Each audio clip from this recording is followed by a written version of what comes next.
Ja pērn 34 jaunieši sacentās Jāņu sieras iešanā, šoreiz uzdevums bija nedaudz atšķirīgs. Bija jāpagatavo nenogatavinātā svaigā siera rituls, izmantojot konkursu organizatoru produkts. Sieru vērtēja žūrija 5 cilvēku sastāvā, uzmanību pievēršot vairākiem kritērijiem – siera formai, garšai, smaržai, krāsai, siera konsistencei, darba organizēšanai un arī pašai siera receptei. Sprāgā 11 komandu konkurencē par labākiem sieras ējiem tika atzīti Ventspils tehnikuma audzēkņi Ieva Drulle un Artjams Moļevs.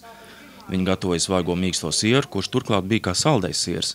Tam klāt bija pievienot rabarberu un dažādas sēkliņas, bet pasniegts tas tika ar saldo rabarberu mērci. Kā atzina žūrija, tad Ventspilniekiem siers bija izdevies viengabalains un ļoti labā konsistencei, kas arī deva augstvērtīgāko rezultātu. Otrajā vietā šoreiz aizkrauks tehnikuma komanda, bet trešajā vietā ienidojās Kuldīgas tehnikuma audzēkņi. Eksperti atzina, ka sierus vērtēt bija ļoti grūti, konkurence liela, plašs piedāvājums un arī izmantots piedevas, no tām dažas ļoti neparastas. Pamatā iekrita acīs, ka tomēr visi strādājuši, lielākā daļa strādājuši ar ļoti vienādu tendenci. Kūpināt gaļa, kūpināt speķis.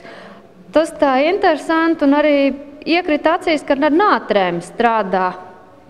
Īpatnēji, kad, vai tas ir pavasara, vasaras ietekmē vai jūnija ietekmē, ka nātris visur aug un ka tomēr gaļiņa visur. Garšas ziņā jau jāvērtē, kam šī garšas izteiksme ir, kam patīk šī gaļa, ir kam nē. Personīgi teikšu, siers ar gaļu tomēr tik lielā apmērā neiet kopā. Viennozīmīgi es ikdienā ne ar tik krāšņu buķeti garšvielām strādāju, pašai ir par ko piedomāt, aizdomāties par nātrēm. Jā, ļoti interesants. Tas nātris gan mums popularizējās vairāk jau dažādos citādos arī ēdienos, un kāpēc gan ne par nātrēm. Tas ir tāds interesants piesitiens. Man liekas, nātris arī ir viena no Latvijas nezālēm, kas būtu jāieraksta visās grāmatās viņu izmantot. Bija arī citas netipiskas un saldskābes piedevas. Bija rabarberi, bija svaigas zemenes, attaisnojās. Kristīna Piliena ir speciālists tieši svaigo sieru gatavošanā. Viņa norādīja, ka visi studenti strādājuši būtībā pēc vienas tehnoloģijas, kad pienu uzkarsē un tam pievieno kaut ko skābenu – citronskābi, ābolu, vīna etiķi. Šāda siera gatavošanā pats galvenais ir temperatūra, kā arī tas, kad tiek pievienots piedevas, kas ietekmē siera masas konsistenci un to, cik izdevies būs pats ritulis. Rupjākās kļūdas, kas ir pamanīts, tas ir tas, kad intensīvi tiek maisīts, kas varbūt šim olbaltumam nepatīk. Otrs ir pārkarsēts, kas atkal nepatīk, kāpēc mums daudzi sieri šoreiz izdevās pasausi, drupataini, kam bija grūti savstarpēji olbaltumu kā viendabīgai konsistencei.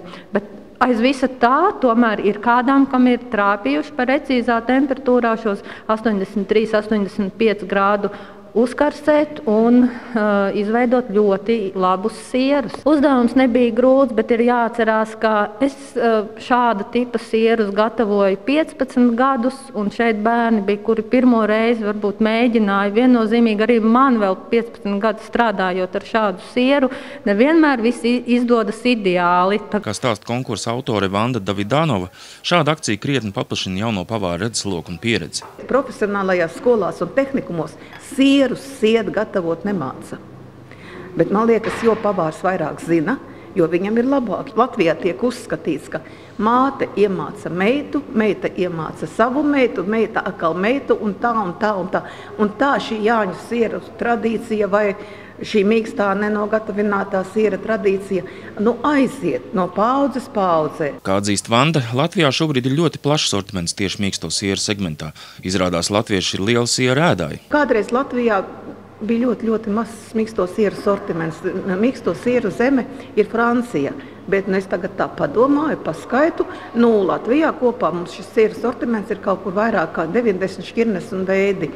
Un vispār mēs esam maziņa valsts, mēs it kā lieli sierēdāji neesam, bet mēs katrs gadā, liels, mazs, jauns, vecs, pagājuši gadu, esam apēduši katrs 20 kilogramus siera. Artūrs Ančs, Edgars Indriksons, Kurzemes televīzija.